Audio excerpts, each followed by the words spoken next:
Welcome back to Curious Greens. My name is Tammy, and today we're going to be talking about how I'm going to be watering my garden going into summer in the high desert of Las Vegas, where for most of the summer our temps are well over 100 degrees. By the way, I think it's important to indicate, and I see a few other YouTubers doing this, and I think that you guys deserve to also know that I'm not AI. So when you come to my videos, you're going to get the real deal. So excited to show you what I'm going to do. Let's get into it.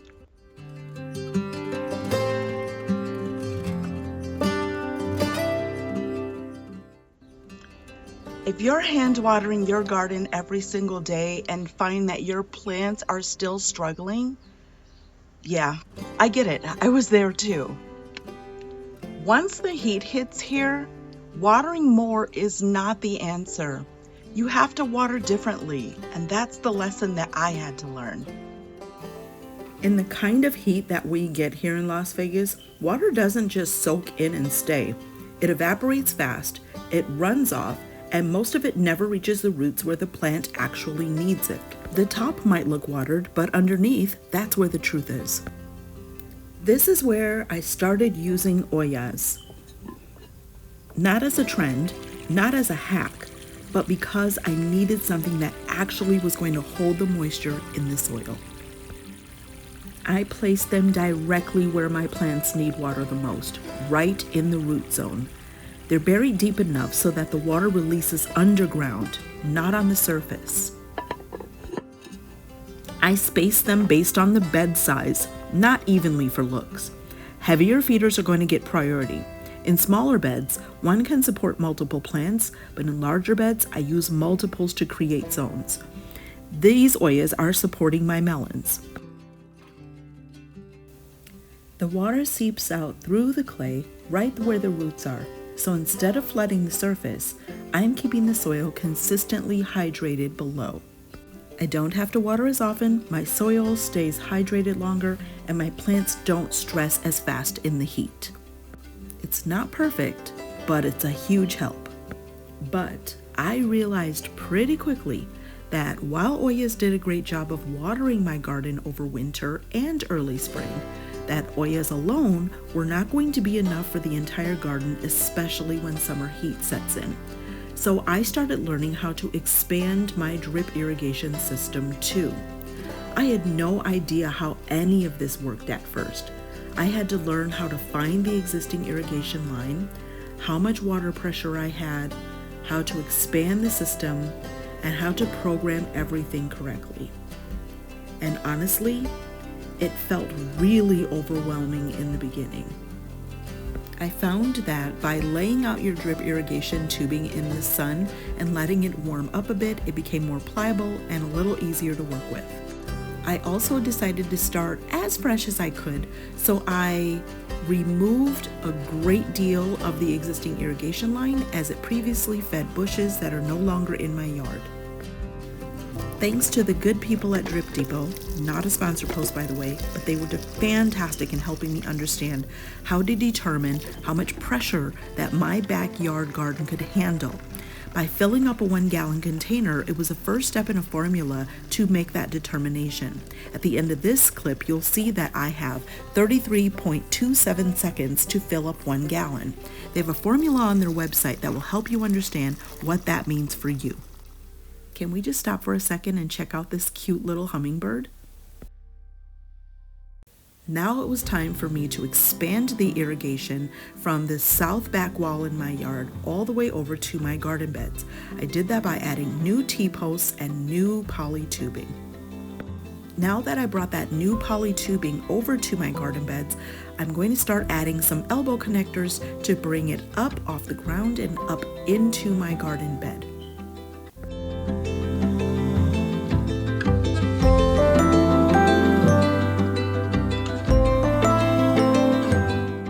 Okay, friends, we are in the process. I am on, I think, day 3, but I haven't worked consistently through the days. So let me back it up and explain. The main line for my drip irrigation, the one that I could find is here. Now, somehow it runs to the front of the house. because on the other side of this wall is where my valve control is, and also it is on this side where my garage, inside my garage, where the control panel is for the Rainbird drip irrigation. I have already dug up all of this gravel in this entire area. You can't tell that now because I've moved some things over here, but I could not find the main line. I dug all the way up through here. I could not find the main line. I decided to check around the perimeter of this tree because I know that this tree had drip irrigation because it had a spaghetti tube and an emitter that may still even be over here. There it is. So there's a drip tube and there's an emitter on the other side of it near the trunk of this tree.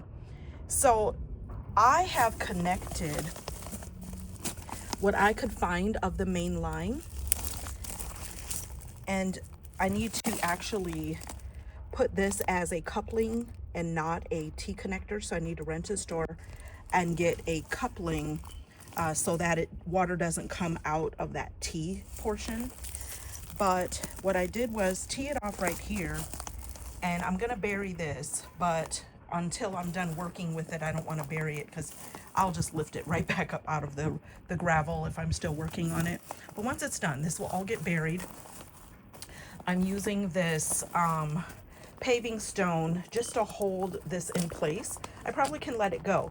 I wanted to get at least one bed completed before I filmed the process for you.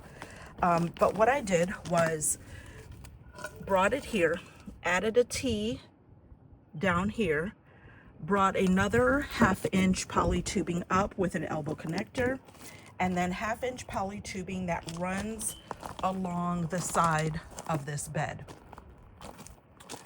Once you go into the bed, there are 3 barbs that I used to connect drip line that runs 3 through the perimeter of this bed. This is a 4x4 bed and it only needs 3 lines. So I'm gonna go ahead and do the same for this bed.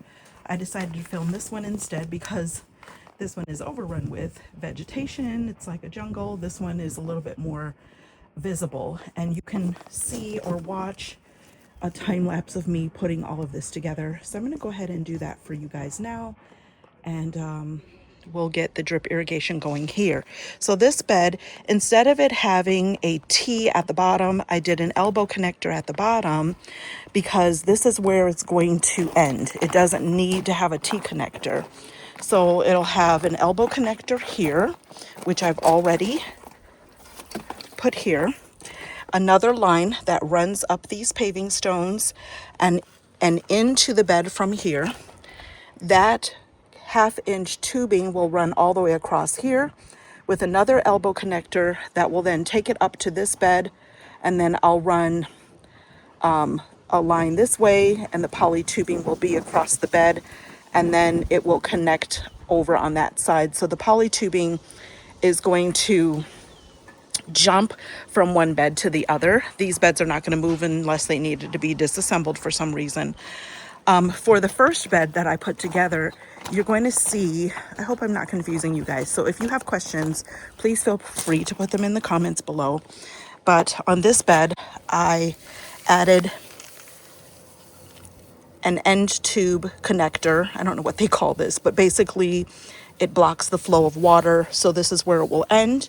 You can also buy it's like 2 rings, and then you put the hose in through one side and down through the other and tighten it, and that will kind of crimp the line. But instead of doing that, because I couldn't find those, I decided to just purchase these, and these work just as fine.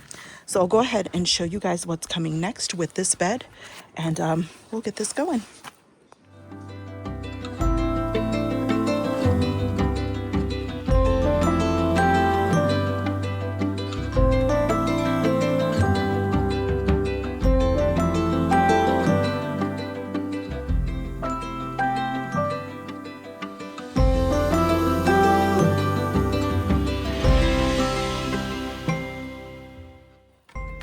So your tubing is going to come in a roll, and once you unroll it, it kind of becomes a little bit of a tangled mess. So what I found working best for me, as well as in terms of adding some barb connectors, is to first measure out how many lengths I need per bed. I'm actually going to be adding 4 in this bed because I have this mesh panel trellis that's dividing it in half. So this one will get two stretches of drip tube on this side, as well as this is the east side, that's the west side, so they'll both get 2 pieces of drip tubing. So what I found is best is just to measure out however many that I need, and then add a barb to one end and a goof plug to cap it off on the other end. So I'll go ahead and show you that process.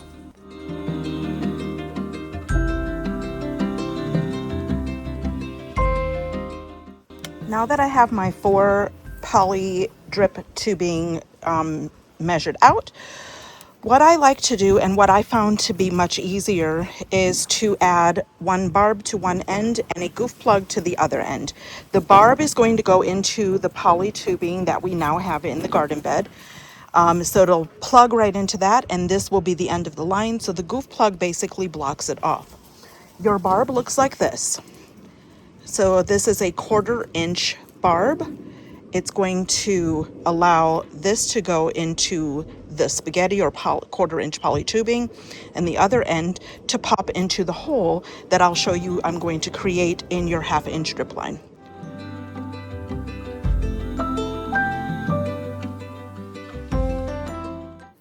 So this is attached.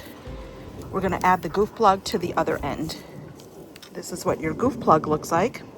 So this end goes right into the poly tubing, and this is your end of the line. It does require some hand strength, so you definitely want to give your hand some breaks. I've had to do that. In fact, my hand was hurting so bad the other day from the beginning of this project that I decided to take yesterday off and just rest my hands. My hands are still sore from the other day, but not so sore that I can't get this job done today. So there you have it. Your goof plug is in. It'll block the water from coming out on this side of the tube. Let's go ahead and get this done for the rest of them. I'll get this done off camera, and then I'll show you what the next step is.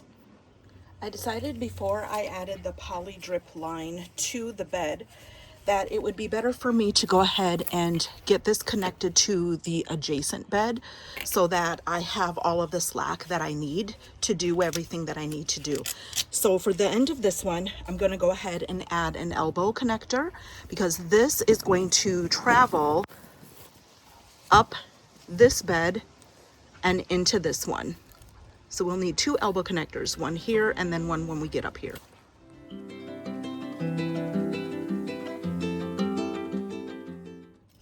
Now I'll cut another piece of 1/2 inch poly tubing. Be sure that it's long enough to reach the top of the adjacent bed.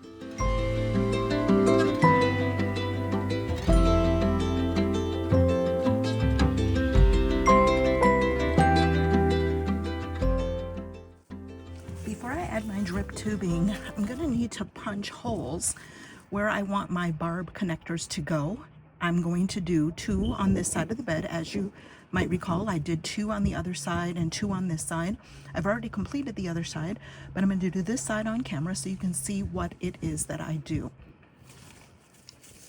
So you want to place your tubing into your cutter in such a way that the tube fits right into that section right there. And then you want to punch the hole where you want your emitter to go. In this case, instead of it going on top, I want the emitter to go on this side so that the tubing can extend out on the bed. So I want to be sure that I'm fitting my tube into this cutter or this hole punch the proper way.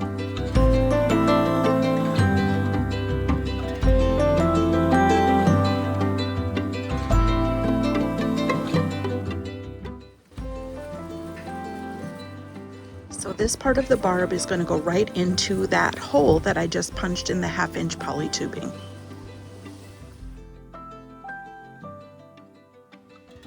The next thing I've done is build a furrow through my garden bed where my drip tubing is going to go. And then I'm going to use some landscape staples to tamp them down and keep them in place, and then recover them back up with mulch.